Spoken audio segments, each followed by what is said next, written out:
Bienvenue dans ce premier épisode. Cet épisode est un renouveau. C'est le début. C'est la renaissance. Je suis né sur la Côte d'Azur en 95, en juillet. J'y ai vécu quasiment toute ma vie, entre Nice et Fréjus. Et un jour, j'ai décidé que la vie que je menais n'était pas la vie qui me correspondait. Alors, avec l'aide de pas mal de personnes, j'ai construit un petit rêve, acheter une caravane, la retaper et partir à l'aventure. C'est alors qu'accompagné de mon ami Gaël, nous nous sommes envolés avec cette petite caravane de 1973 à la couleur orange si sympathique, du sud au nord. Nous avons traversé la France et ses nationales, seulement les nationales, pas d'autoroute. Nous avons été époustouflés par les paysages qui s'offraient devant nous, par le viaduc de Millau au loin, par toutes ces étendues qu'on voyait. Nous avons vu des jolis villages, et ici, notre première nuit. Un moulin à vent, dans un champ. Nous avons croisé une biche, un lapin. Ce moment était hors du temps, c'est un lieu que je n'oublierai jamais. À 1 heure de Poitiers. Nous avons repris la route. Notre objectif, c'était la Normandie, le nord de la France. Et c'est là que nous arrivons. Au coin de cette petite rue, une merveille se dresse, le Mont Saint-Michel, qui offre son contour qu'on voulait tant voir de nos propres yeux. Et nous l'avons fait. Nous y sommes, au pied de ce mastodonte de plus de 1000 ans.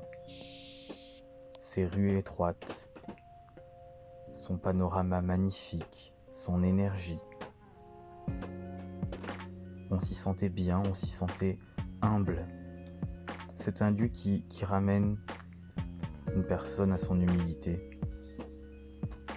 Ici, rien ne compte, rien n'a d'importance. L'argent, le travail, tout ça, ce n'est rien. Ce lieu, ça fait 1000 ans qu'il est là. Il a tout vu, il a résisté, et il est plus beau que jamais. Nous sommes venus exprès pour lui. L'étendue si vaste que nous offre la marée basse, c'est époustouflant. Ici, une gravure de Saint-Michel, apparaissant à celui qui érigea le mont Saint-Michel en son nom.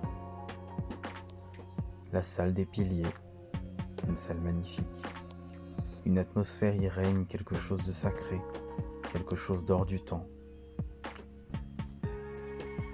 C'était la France. On est fiers d'être français quand on voit ce genre de choses. Évidemment, en Normandie, proche de la Bretagne, les crêpes sont de rigueur. Ici, nous voyons le second endroit où nous avons passé la nuit. Là aussi, une forêt hors du temps. Là aussi, un moment figé. Une nature, une beauté, un silence, un calme, une quiétude qu'on n'a pas forcément sur la Côte d'Azur, tant on est oppressé par les constructions. Le lendemain, c'était Saint-Malo. Nous nous sommes rendus dans cette ville magnifique, aux rues pavées, aux allées étroites, aux gens qui passent et qui s'en vont. Encore une fois, l'architecture des églises ici me fascine. C'est un art gothique, il me semble. Le fameux kouign-amann, obligé, la galette saucisse. Comment ne pas succomber à ce charme breton quand on vient de si loin? Toute ma vie, j'en ai entendu parler. On se balade encore un peu sur le bord de mer de Saint-Malo, une ville que j'ai trouvée magnifique. Puis, on voit une église avec marqué entrée ouverte et gratuite. On y entre et on voit une exposition sublime de tableaux faits par des amateurs et par des enfants, des adultes, des personnes en situation de handicap. C'était sublime. Un autre lieu qui me tenait à cœur, c'était le phare du Cap Fréhel. J'ai un phare tatoué sur l'avant-bras. C'est pour moi un symbole très fort. C'est pour moi un symbole de lumière dans l'obscurité. Moi qui me bats contre la dépression depuis quelque temps, c'était un point non négligeable de cette quête, ce phare, ce symbole. Pour notre troisième nuit, nous avons trouvé un champ encore vide, un champ calme, où personne ne nous a dérangés, où seul le bruit de la nature comptait. Le lendemain, nous nous sommes promenés en forêt de Brocéliande, la fameuse forêt, avec ses jolies fleurs et ses insectes qui en sortent. Cette forêt aux propriétés magiques, à la légende arthurienne, a tant de souvenirs, tant d'histoires derrière elle. Bien sûr, nous sommes partis à la quête des fées, nous sommes allés à leur recherche, nous avons vu cette fameuse fontaine magique qui aurait des pouvoirs, qui déclencherait des tempêtes.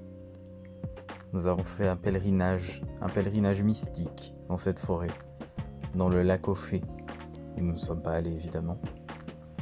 Mais c'est si beau de voir ce genre d'endroit, ce genre de symbole, ce genre de mythologie qu'on entend quand on est petit, l'arbre d'or, tout ça, les contes. Là aussi, c'était un moment privilégié, un moment de reconnexion avec soi-même. Ce que vous entendez peut-être depuis le début de la vidéo, ce sont les gouttes d'eau qui tombent sur la tôle de la caravane. Ces gouttes d'eau que j'espérais tant entendre en venant ici.